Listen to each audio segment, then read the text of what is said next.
drama queens and heroes acting out there on a silver screen. Come grab a seat, popcorn is on me. Camera speed. Sound production, take one. Hello, welcome to Meet Me at the Movies. Noel T, man of the second here, hanging out with Mr. Adam Long. Glad to have you back, buddy. We're doing a special, and I got to tell you, I've been toying with this special on Meet Me at the Movies for quite a while, Adam, and I'm calling the segment, and it may be like a 2 or 3-parter. I don't know. We'll see. But I like to call it Pop Goes the Movie. And what I mean by Pop Goes the Movie is I think about pop songs that I find myself revisiting more the music than I actually do the movie. Not necessarily the movie's bad. In some cases I'd say yes, but in some cases I just find myself going back to either the soundtrack or a particular song more than I actually revisit the movie. So that's kind of the setup for today's show. Hope you're doing well, man. I'm doing well. Yes, I appreciate you having me on again. I think this is a great topic, and I'm excited to chomping at the bit for a couple of the ones that I have picked out. You mentioned it, and I thought that's a great idea for something. So yeah, I love it. Hey, when I thought about it, you were the first person to come to mind because you and I have this affinity for the love of music, especially pop music, and as it relates to how pop music is infused in films, sometimes good, sometimes not so good. But I was like, yep, got to see if Adam's up for this. And man, you said, yeah, I'm there. Well, man, I'm going to let you dive in with your first one. So give me your first one on your list. And these, just to let our audience know, no particular order for these particular songs/films that we're talking about today on Meet Me at the Movies, C19 TV, and if you're listening through WGWG, we appreciate that as well. Well, yeah. The first one I've got on my list here, well, like you said, we're not really doing this in a particular order as to good to best to worst or whatever. But right.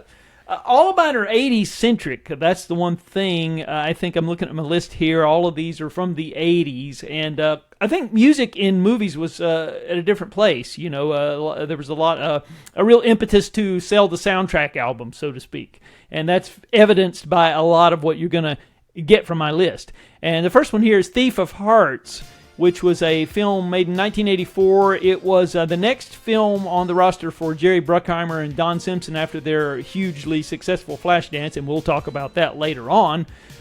This is basically Stephen Bauer from Scarface. He steals a woman's diary. He's a thief, as the title suggests.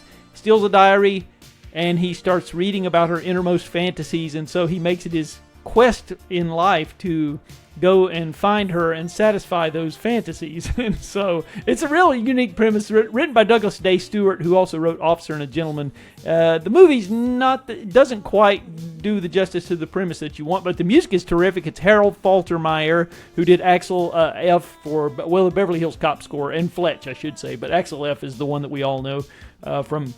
And Thief of Hearts, the title tune by Melissa Manchester, is catchy as all get out. And if you there's a 12-inch dance single of it that's even better, I think. So if you, back in the days when they did those sorts of things. So if, anyway, this is, so that's my first one. Awesome. Well, it's interesting you say 80s because as I looked at my list, I've got quite a few in the 80s as well. And you're right. There were, it was such an amazing time that movies and movie distributors realized and producers realized, wow, we can make extra money if we have a soundtrack that appeals to audiences in the MTV generation. And I think that was a key, the MTV generation. And I've got several that are on my list as well that come from that time period. The first one I'm going to talk about is from 1985. And this is a film that I actually enjoyed at the time, and I have gone back to revisit it. But I've got to say the theme song, is one that I've definitely gone to a whole lot more. The movie was called Remo Williams' The Adventure Begins, and Tommy Shaw from the band Styx had the theme song called What If. The movie was an action-adventure film, starred Joel Grey, Fred Ward also in this, and Joel Grey actually got a Golden Globe nomination for his role in this film, and it was based on this best-selling pulp fiction action-adventure series called The Destroyer, and they really had hoped that this would kind of be a franchise. Orion really thought that this was going to be something that was going to be this James Bond type series, a franchise that they were going to continue to do many of these films. That did not happen. Dick Clark Productions joined with Orion Pictures. It really was kind of a box office disappointment. And Orion, but listen to this, Orion hired veterans of Bond series, English director Guy Hamilton, who was involved in Goldfinger, Live and Let Die, was involved in this, and the screenwriter Christopher Wood, who was involved in Moonraker and The Spy Who Loved Me, was there. So when you look at that, you think, wow, maybe something can happen here. Maybe this is going to be a franchise. But it just didn't click on all cylinders. Again, I enjoyed it at the time. It was fun. But as I've gone back to revisit it, I'm like, yeah, it was still fun, but not a great film. But that song, What If, by Tommy Shaw, has just really continued to kind of stay with me. And Shaw released the song also as a solo artist on his 1985 album named the same thing, What If. So the film is Remo Williams' The Adventure Begins from 1985.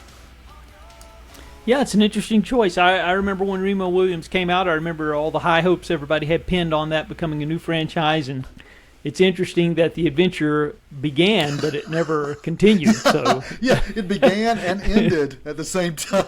Right, at the same time. Yeah, it's there was actually talk of them doing a TV series out of this for a while, and it never materialized. Yeah. And now, with Fred Ward gone. Right. Yeah. Of course, I think he had aged out of the role. I think so too. I think, when you go back and look at the casting of it, if they had casted someone even younger, I think maybe a TV series might have been a better fit for this. But so there you go. If you've never heard of it, there's probably a reason why. But it's still worth a revisit just to listen to that song, if nothing else. All right, man. What else do you have on your list? Pop Goes the Movies. Well, let's talk about Flashdance. I referenced that earlier. Flashdance is, it's a guilty pleasure, I guess, if there is such a thing. Some people say there's no such thing as a guilty pleasure. Either you like it or you don't. But I guess it would fit in that category. I realize that there's not much there in the way of plot or substance or anything like that, but it's certainly an enjoyable film to watch for all of its the visuals that became the trademark of 80s cinema, that Don Simpson, Jerry Bruckheimer, that we referenced earlier. But this soundtrack had quite a few, or at least two number one records. We know Maniac by Michael Cimbello and the title track, What a Feeling, Flashdance by the late Irene Cara. But one of my favorite songs from the soundtrack is one not as well known. It's called Lady, Lady, Lady by Joe Esposito. Joe Esposito was the lead singer of Brooklyn Dreams, who provided the backing vocals on a Donna Summer record, Heaven Knows, in 1979. And then she met her husband. He was a member of Brooklyn Dreams, Bruce Sedano, and they married and stayed married until her passing. But Joe Esposito was the lead singer of Brooklyn Dreams, and then he wound up getting a second career, as it were, doing songs from films. I think he's the vocalist for the theme from The Karate Kid. You're the Best, I believe, is another one. And so anyway, Lady, Lady, Lady is just a terrific, the way that it's set up in the film, the visuals that are employed at the same time the song is used. It's just a perfect blend of music and visuals at the same time. And to go even further, a couple years ago, Gloria Bell was a film with Julianne Moore about a single woman trying to find her place in Los Angeles or whatever in the single scene, and they repurposed that song. They used it again in Gloria Bell, and it works totally well there too. So that's one of my favorites, and also as a bonus, I'll just say the love theme from Flashdance by Helen St. John, is another one that was the flip side of the 45 of Flashdance, What a Feeling, and I was a big fan of that one as well. So there you go, Flashdance. And what was the year for that? 1983. All right, yeah. Still in the 80s, and we're going to stay in the 80s with me as well, going to 1986. For me, Adam, as we talk Pop Goes the Movies, we're looking at the film is called American Anthem, and there was also a theme that was going on in the 80s of these sports films, and all these sports films had to have soundtracks. And when I say soundtracks, pop artists like crazy, and this one was no different. This is a sports drama from Columbia Pictures that starred Janet Jones and Mitch Gaylord. And Mitch Gaylord was actually an Olympian as well. And, I don't remember a ton more about the movie. The movie didn't really speak to me. It was a box office flop. It grossed $4.8 million against a $7 million budget. It was a summer release, 1986. It did not click with audiences at all. And Siskel and Ebert basically said this movie was as bad as any movie they had seen in 1986. So I'm again, a movie I don't remember a ton about, but I got to tell you, I loved the soundtrack to this. The soundtrack had the likes of Mr. John Parr, of course, from St. Elmo's Fire, Stevie Nicks in this, Graham Nash. And Alan Silvestri did do the theme, if you're looking for just the theme of it. Chris Thompson also in this, but Andy Taylor, to me, was the standout. Andy Taylor from Duran Duran fame had a huge hit with a song called Take It Easy off of this. And I tell you, that's one song that I have just continued to go back to year after year after year. It was just one of those high-intensity songs, and there is a music video you can find for that as well. But Andy Taylor's Take It Easy is the one pick for me off of this, even though NXS has a great song, same direction, but it's the Andy Taylor song that really stands out to me from the film American Anthem from 1986. Well, that's interesting. You mentioned that. That was actually a top 40 hit, so that did chart. It got number 24 or something like that. And his co-bandmate in Duran Duran, John Taylor, had a chart record the same year from 9.5 weeks. I do what I do. There you go, man. See, we're going to bring you all sort of stuff right here on Meet Me at the Movies. We are talking Pop Goes the Movie. I tell you what, we're going to take a quick break, quick intermission. We're going to come back and talk more songs that maybe appeal to us, or soundtracks that appeal to us more than the actual movie did for one reason or another. Or we go back to it, remember it more. So stick around for more right here on Meet Me at the Movies. Won't you come and meet me at the movies? Won't you come and watch a flick? Education is our most powerful tool to improve and change our world. Hi, I'm Rhonda Benfield, your host for School Matters. Join me for a new program every other week with information from and about the students and staff of Cleveland County Schools. Discover what our schools are doing to challenge students and help them reach their full potential. You can catch us on Spectrum Cable Channel 19 or stream us live on c19.tv.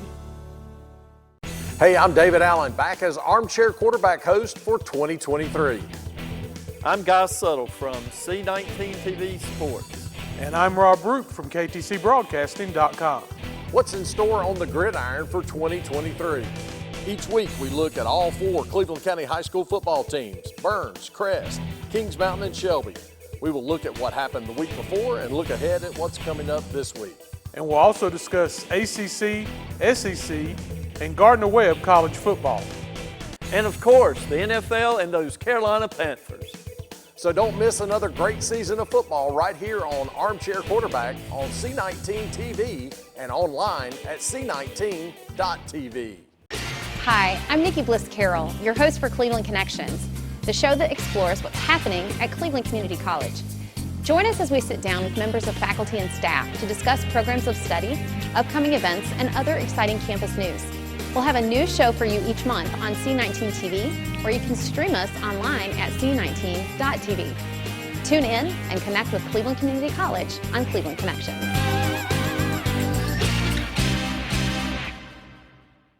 Won't you come and meet me at the movies? Won't you come and watch a flick? Hello, welcome back to Meet Me at the Movies. Noel T. Man in the second here with Adam Long. And we're talking music soundtracks for films. And the key of this series, of this show, and we are going to say series because we'll come back and do another one, I'm sure. We're talking about how the soundtracks or particular theme songs from movies appeal to us or maybe stand out more over the years than the actual film itself. Not saying the film is bad, but just saying that we go back to the songs more than we go back to the film. All right, Adam, we're going to come back with you, buddy. So what's the next one on your list, my man?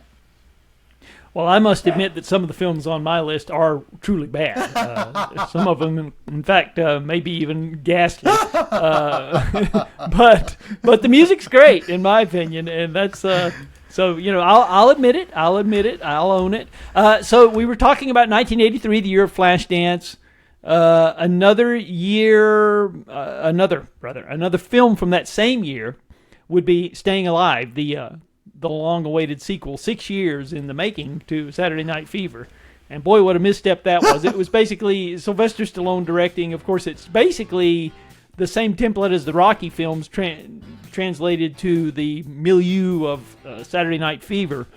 It just totally doesn't work, really. It doesn't. But there was a top 10 hit from the film, and that was by, surprise, Sylvester Stallone's brother, Frank.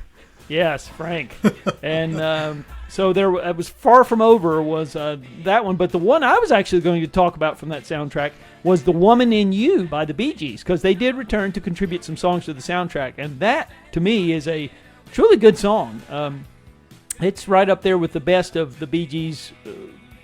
And there was Disco Burnout. Of course, radio programmers were a little bit, they weren't so quick to program Bee Gees songs because they were kind of a laughing stock, and every Goodwill store across the country had tons of copies of the Saturday Night Fever soundtrack in the early 80s because the Disco Burnout had just taken its toll. But I like The Woman in You, and again, not a high charter on the charts, I think like mid-20s or something, but it is a really catchy song.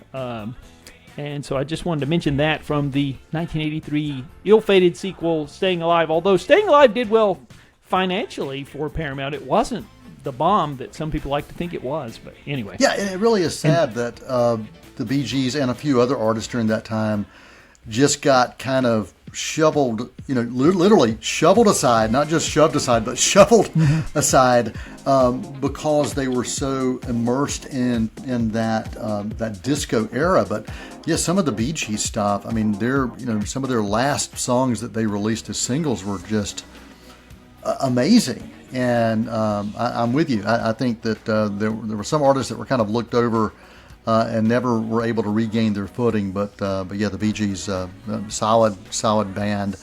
If you go back prior to the disco era and all the way beyond, they really had some amazing work. Well, I'm going to go to another 1980 film. This is actually 1988, and it is a film. The film itself did really well at the box office. It made a ton of money for a guy named Tom Cruise.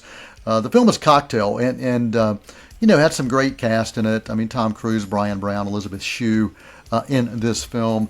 And but for some reason, the film just did not click with me, Adam. I didn't really love the film. It made $171 million on a $20 million budget, so just a huge box office success for Touchstone, but it just didn't click with me. But I'll tell you what did click with me relating to that was the soundtrack. I mean, the soundtrack was pretty spectacular, including Kokomo by the Beach Boys, which became a #1 song for this band who had been around for such a long time. And other bands that showed up on the soundtrack for this: John Cougar Mellencamp, Ry Cooder, Little Richard, Robbie Neville, Fabulous Thunderbirds, and Starship. But the film itself didn't really provide a lot of love for me, but I loved the soundtrack, especially Kokomo by the Beach Boys. Yeah, and of course Bobby McFerrin had a monster smash with Don't Worry, Be Happy, also from the film. So yeah, that soundtrack was a monster. It really was. And so I understand that for sure. And it was amazing that the Beach Boys could come back and have a #1 record after all those years. Yeah, it really is. And and there were other songs in the film that didn't actually make it on the soundtrack. I think like Addicted to Love by Robert Palmer and Jimmy Cliff had some music. So there were certain films that were, or certain songs that were in the film but didn't actually make that US release. But the film 1988, some people absolutely love Cocktail. For me, it was okay. I just didn't go crazy for it, but I've definitely gone back to that soundtrack time and time again, especially Kokomo by the Beach Boys. Very good. Well, I'm still stuck in the 80s, as you are, and so we'll go back to 1980. This was, I think it may have been the film debut for Steve Guttenberg, for one thing, or maybe if it's not the film debut, it's certainly one of the earliest ones on his resume. Of course, we were talking about disco burnout, and there was the infamous disco record burning in the summer of 1979, which kind of brought an end to disco, and there was this huge backlash.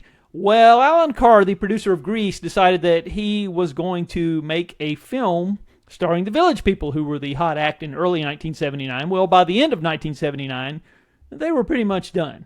Well, he was in the middle of production of his Village People film when the disco backlash came about, and so how do you stop a multi-million-dollar film when it's already in production? And he chose to forge ahead, so the next year, in 1980, he released, or did he unleash, or did it escape? Can't Stop the Music, which also stars Valerie Perrine and Bruce Jenner. He was Bruce Jenner at the time, right, ladies and gentlemen. And you haven't lived until you've seen Bruce Jenner, the Village People, Valerie Perrine, and Steve Guttenberg in a hot tub together. And you get to see it, ladies and gentlemen, in this film. It's something to see. It really is. I proudly own this film on Blu-ray. I'll be the first to admit it. Shout Factory did a great Blu-ray of it with a few extras a couple of years ago. Nancy Walker, the Bounty paper towel lady, directed this film. Had never directed a film before. Didn't know what she was doing. I mean, there's ineptness all over it. But Can't Stop the Music, the title track from the film by the Village People. I'll be darned if that's not one of the most catchy tunes that you're likely to hear from that era. I mean, and it's a shame that, they were kind of written off at that point, because in another era, it probably would have been a hit. But Can't Stop the Music, title tune from that ill-fated film, it's kind of like a septic tank explosion. It has to be seen to be believed. So, Well, and again, that was a 1980, what was the release year? 1980. 1980. Yeah. All right. Well, we're going to stay in the 80s, man. I've got some, I promise I've got some other films that are outside the 80s, but as we said at the top of the show, there were so many great soundtracks that had songs that charted, and maybe some of them weren't number ones, but they just found a way to kind of stick with you for one reason or another. And I'm going to go to 1987 and to a film that it's called Less Than Zero, and I almost Less Than Zero remember a whole lot about the film itself. It did have, it had some names attached to it for sure. But the film was released in November, loosely based on a novel of the same name. Andrew McCarthy in this. I think Robert Downey Jr. was in this. Who else was in this? Do you remember who else was in this? Jamie Gertz, I think. That's right. I was as well, and James Spader. Can't forget James Spader. But that was the film. So, this was a time in the '80s, Adam, when you had the the Brat Pack, and whenever they would show up in films, you would really expect kind of high intensity, high success. The teenagers especially wanted to kind of check this out, and I remember that. I remember wanting to go see these films, but this is a film that just didn't really, again, it didn't drive deep into my heart or my mind. It's not one that I go back and revisit a lot.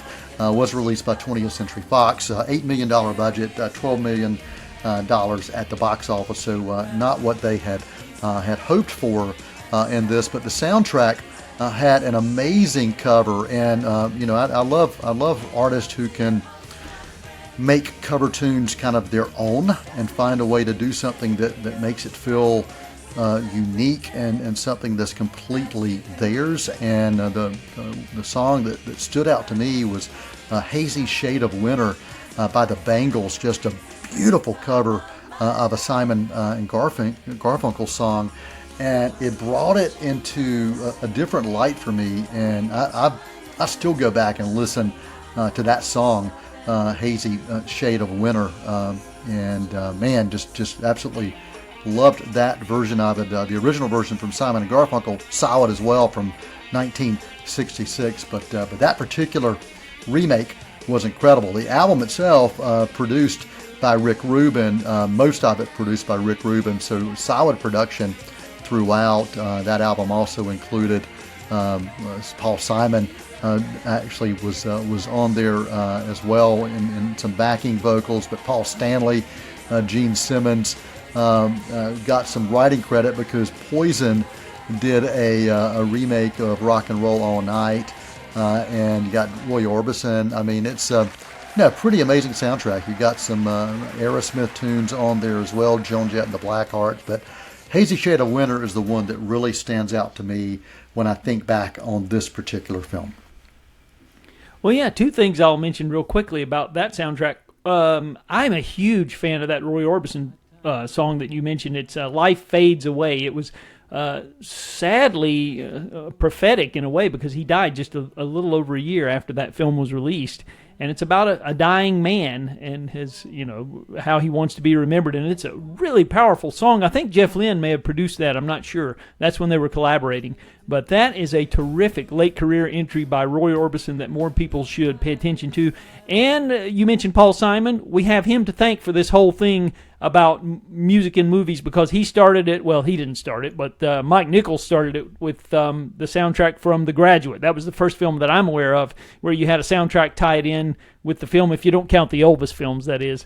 And then it kind of became a mainstream sort of thing with The Graduate, and so Paul Simon obviously tied into that. So absolutely, just wanted to mention those two tidbits. Absolutely. Well, we've got just 2 minutes, so do you want to dive into your last one, or you want to hold it and come back next time for that one? Oh, yeah, I can go ahead and do this real quick. This is written by one of my favorite songwriters. He had a huge hit in the early 70s with Never Rains in Southern California. I'm talking about Mr. Albert Hammond. He co-wrote this with Diane Warren. It's Nothing's Gonna Stop Us Now from the film Mannequin. I think that's a terrific song. I still like it a lot, and no surprise because Albert Hammond is just, if you've not heard any of his early 70s albums, go find them on Spotify. Do yourself a favor. He wrote so many hits for others. When I Need You by Leo Sayer is one. To All the Girls I've Loved Before. There's other ones that we could talk about that he's written. And The Air That I Breathe is another one. This Mannequin, not a terrific film by any stretch of the imagination, and the sequel is even worse, but this song is a great song performed by the Starship, hit #1 on the U.S. charts in the spring of 1987 when I was in the 11th grade, so I have fond memories of hearing it playing in the background back then. That's it, yeah, all right. So we were stuck in the 80s on this particular edition of Meet Me at the Movies, and we have called this segment Pop Goes the Movies. We talked about pop music in films and talked about how the pop music maybe elevated the films or even overshadowed the films in certain situations. We're going to come back again at some point. Adam, I want to have you back, so you're going to have to dive in deep and maybe go to some maybe songs from the 90s. I've still got some stuff in the 80s on my list and a few things from the 90s as well. So yeah, man, thanks for joining us. This was a great show. Enjoyed having you. Looking forward to more with Adam Long joining us right here on Meet Me at the Movies. For everybody who spends time with us, email us, info@c19.tv. If you have any questions, comments, we will definitely respond to that. We appreciate it. And Adam, thank you, man. Always good to see you. Always glad for your insight and your jawing. So thanks for jawing with me, man. Appreciate it. Appreciate you having me on again. It's always a blast. Until next time, for the entire Meet Me at the Movies crew, I'm Noel T. Manning II for Adam Long. That's a wrap. Next time we see you, we'll gladly fill you in. We'll tell about the happy and the sad ones.